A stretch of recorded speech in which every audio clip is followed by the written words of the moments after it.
Here's an ice-cold take for you. Whether you love, hate, or tolerate tank controls, the Resident Evil remake from 2002 is easily one of the best survival horror games ever made. Controversial, I know. If you've watched some of my previous videos, you probably know that I love me some survival horror. So surely it was just a matter of time before I came crawling to the remake looking for a run. And boy oh boy, did I get the runs. The Resident Evil remake has a variety of different modes and difficulties you unlock when you clear the game. Like One Dangerous Zombie, where you're chased around the mansion by a zombie force spear strapped with grenades, and Real Survival mode, where all the item boxes aren't interconnected and you have to run around like a pack mule. Kind of like a Resident Evil 0 prototype. That's not to mention all of the self-imposed challenges you can just add on top of everything. Here's looking at you, knife-only enthusiasts. What I'm saying is that there's a lot of runs to choose from, and with the HD remaster of the game being available on like every platform ever, most of the runs have achievements to go with them. For a while now, I've had my eyes on the invisible enemies mode. Partially because it's not like any run I've ever done on the channel before, and also because it sounds a lot more appealing than going into another permadeath run where I feel myself age in real time. But don't worry, more permadeath real soon. Probably. The achievement that goes with Invisible Enemies mode is called Ghost of a Chance, and according to Steam, it has the least completion percent out of all the game's achievements. And that's just some good old-fashioned achievement video clickbait right there. Besides that, the only other thing we're doing is playing this on hard, which means less ammo and health items. In turn, that means we're going to be playing as Chris, since he can, in theory, take more hits than Jill. And that's important because I'm kinda bad at this game. Now, I want you to know that I know I could have made this a lot worse on myself, but I needed something arguably more chill after Wolfenstein, so just please let me have this. First things first, we have to address the elephant in the room. This is in fact Chris's best outfit in the entire game. Glad that's settled. Oh yeah, if you're unfamiliar with what's going on in Resident Evil, the TLDR is that we're stuck in this mansion looking for the rest of our pals and a safe way out. Now you're all caught up. If you're wondering how invisible enemies are in Invisible Enemies mode, here's the very first zombie of the run.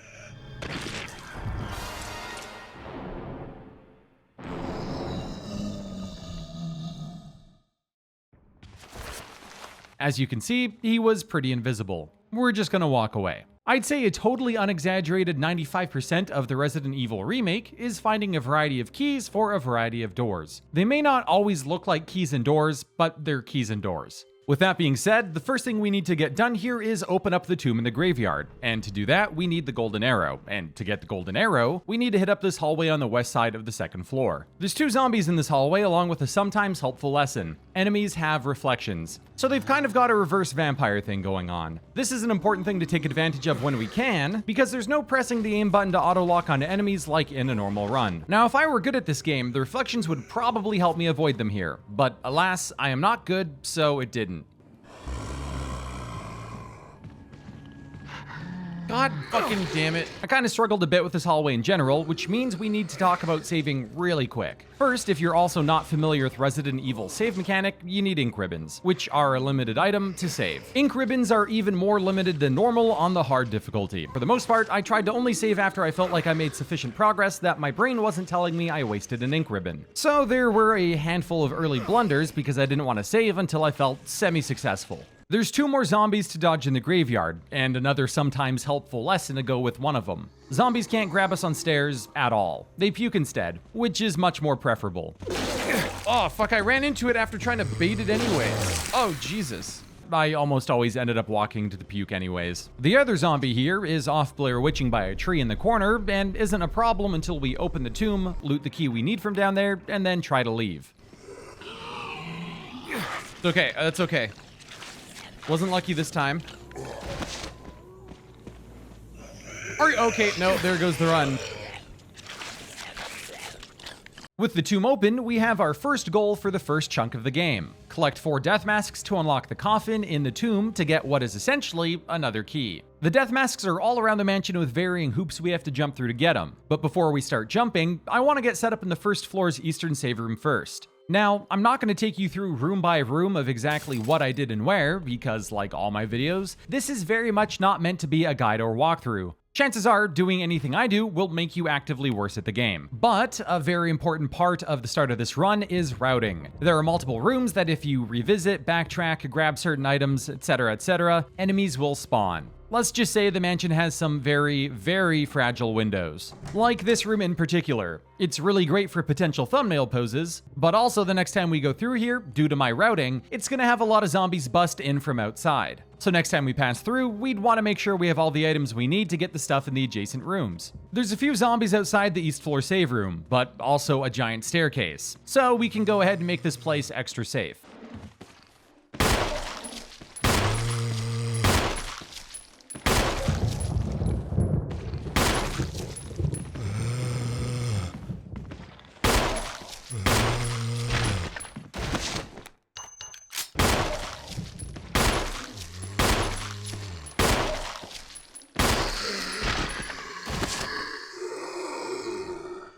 Did we get him? It's also important to remember where the zombies died for barbecuing purposes. We don't want any invisible crimson heads. That'd just be a real bad time. With those zombies out of the way, I was content enough to finally make my first save. Oh! Which turned out to be a great idea because the zombie dogs, or Cerberus or whatever you want to call them, are the worst.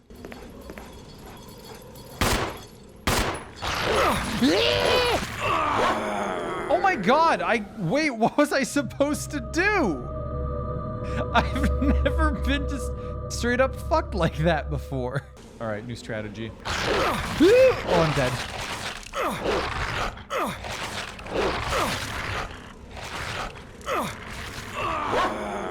God damn it. This is the courtroom, huh? No!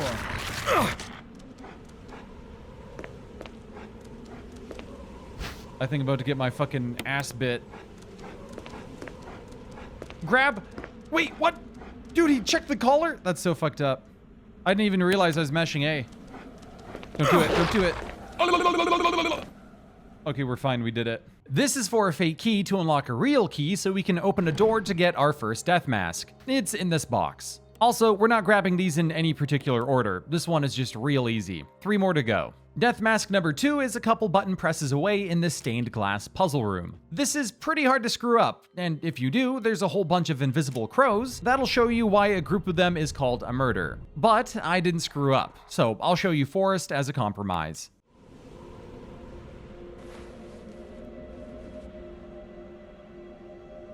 No. Death mask number 3 is on the west side of the mansion behind a big old diddle plant. But on my initial attempt to venture through the first floor west side, I got itchy tastied. Oh, hey, that enemy's not invisible. Oh no, now he is.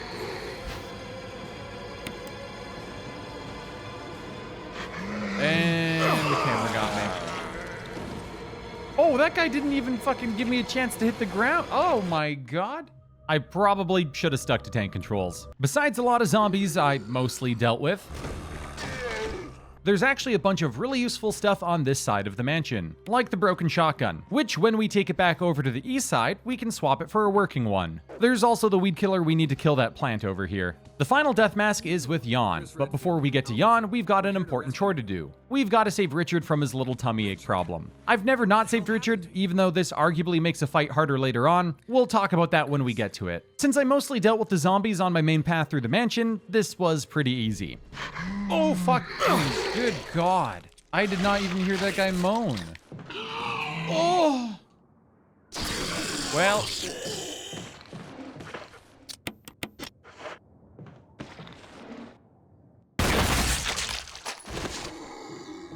That hurt. Surely nothing bad will happen to Richard now. Rebecca most certainly wouldn't ditch him to play piano for us. Richard needs you now. Chris! Chris! I think I got it.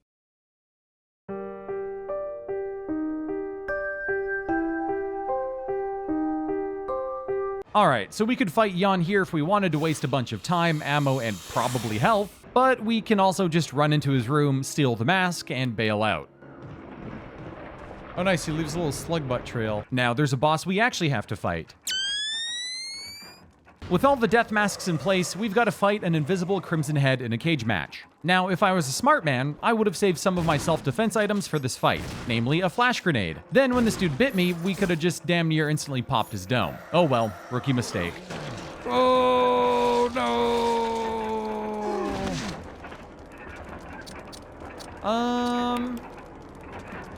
Surely I can take one more shot. Man, Resident Evil boss fights are just something to behold, huh? Anyways, this nets us a crest we can use to scurry off into the backyard. After a quick visit to the cabin for a crank, we say hi to Lisa Trevor very briefly. Chris should have a dent in his head for the rest of the run.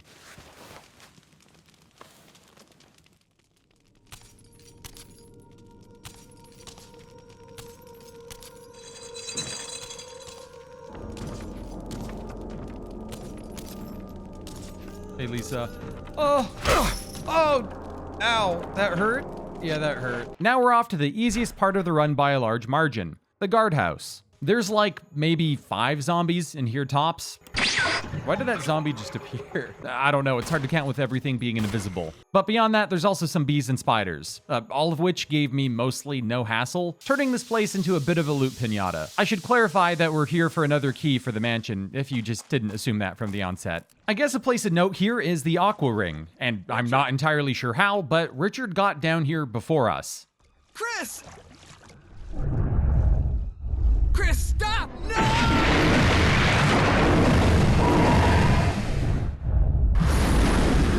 Man, we just saved that guy. Well, after seeing that, you'd assume the invisible sharks would be a bit more dangerous beyond the ass slap I caught in the water here, but they're not.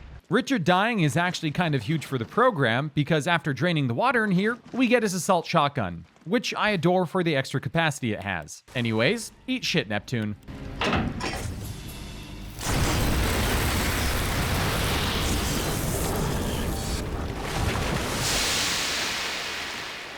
So the mansion key we need here is guarded by Plant 42, who is surprisingly not invisible. Oh, remember earlier when I said saving Richard can arguably make a fight harder? Well, if you let him die, Chris gets grabbed here, and Rebecca has to save him by pouring Gatorade into Plant 42's roots. But since we saved Richard, I mean from the poison, not from the sharks, she doesn't show up, which is fine. It really doesn't take that much ammo to kill this thing, especially if you use the single shot in the self-defense gun, which is essentially baby's first magnum. We found it earlier in one of the dorm rooms. All we have to do is wait for the plant to open up and then shoot it in the balls. Or ball. Easy enough. Is that my last shotgun shot? Yeah. Oh, Jesus.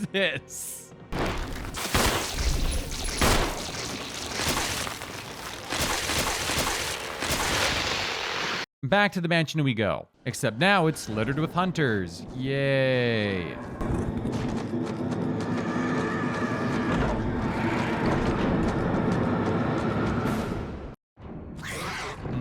Nope. I hate hunters in most Resident Evil games. I mean, they're cool looking, but I just really hate dealing with them, especially the hunter spam in Resident Evil Revelations. That's just awful. So the majority of the work I did clearing out safe paths to walk through the mansion is essentially undone here, and then multiplied in terms of the pain that can be afflicted upon us. What I'm trying to say is that hunters are a bad time.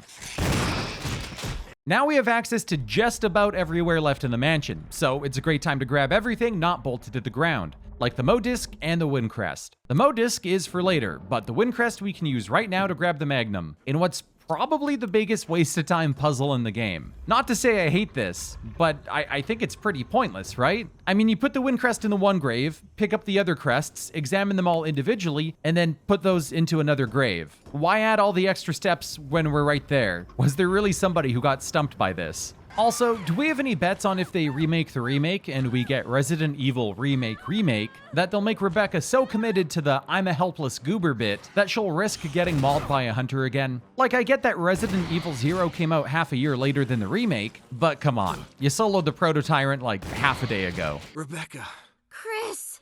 you okay? I didn't mean to get you worried. Objection! After some cranking and elevator shenanigans, we're in my least favorite area of the game, the tunnels. They're not particularly tough or anything, I just don't like caves, tunnels, mines, ancient ruins, or big rusted boats in the middle of the swamp sections of Resident Evil games. It doesn't do a whole lot for me. In case you were wondering, the boulders, unfortunately, aren't invisible. Truly a missed opportunity.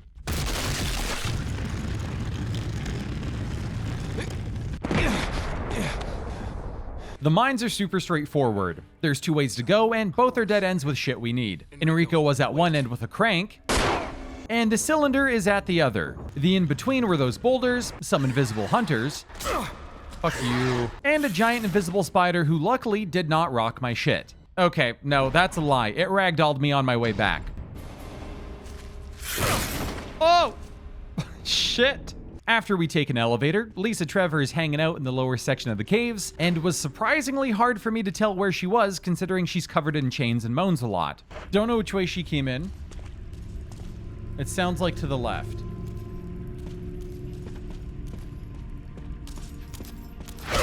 It was not in fact the left, she just fucking sucker punched me. Like, she sounds like she's on the left again? Lisa?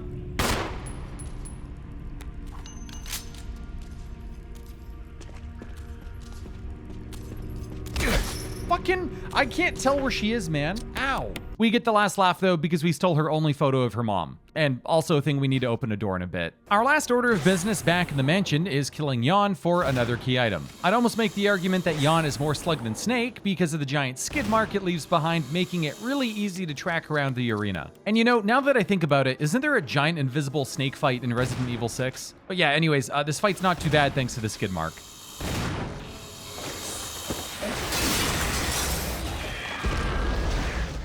The boss fight right after against Lisa Trevor isn't too bad either. Wesker calling her a mess up seems a little unnecessarily cruel though. You're a bit of a mess up. Chris, take a piece of the action. But he's also shooting her so that we can track her around the arena, and that's pretty nice. Once the rocks are gone, so is Lisa. Am I gonna get fucking punched in the back of the face? Oh! Lisa, leave me alone!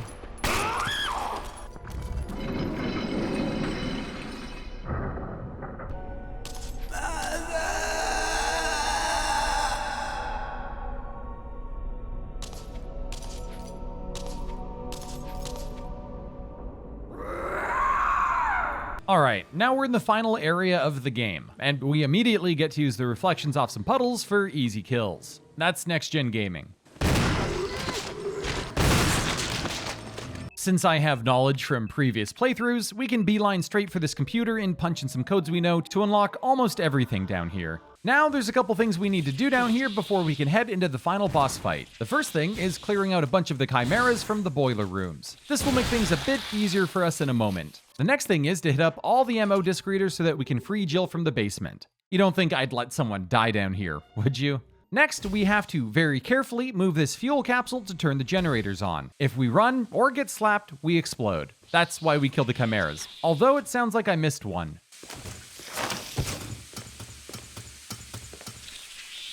I thought I killed all the things in here. I very well could have just fucking exploded there. That was lucky. With all of that out of the way, it's final boss time. Oh no, Wesker, don't be a bad guy. Ah. You son of a bitch! Becca! Do you remember how they killed Wesker with the door in the live action movie? That's fucked up, man. The Tyrants are pretty cool though. Things are pretty wet down here, so we can kind of get an undernut angle on the Tyrant via the floor to have an idea where he is. Even on hard difficulty invisible enemies mode, the Magnum trivializes this fight, even if he slapped the shit out of me a bit.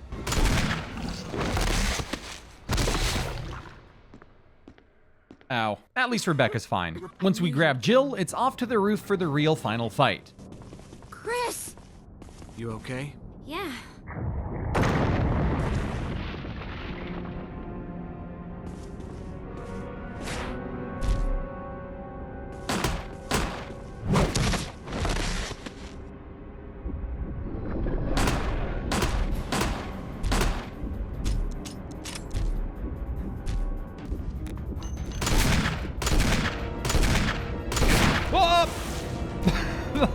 Jesus. I'm just gonna add that this dude is a little tougher to hit when he's not stuck in close quarters with a puddle under his ass. Where is he? Rebecca, help. I'm out of ammo.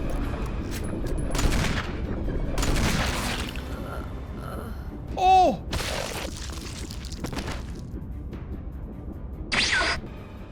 Chris, use it! Kill it, whatever it is! There's no puddles.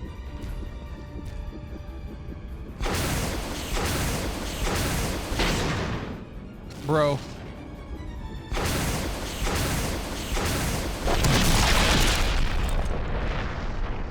Whoops.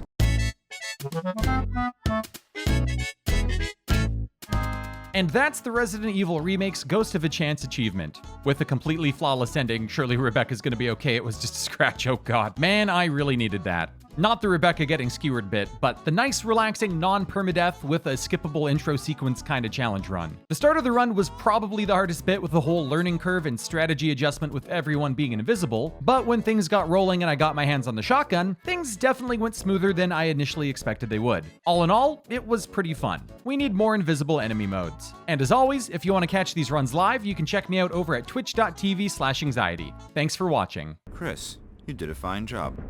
Oh, thank God. Wait, why is there Tyrant dick in the top right? Oh, before I go, can we all agree that there was no need to make the boot up screen so terrifying?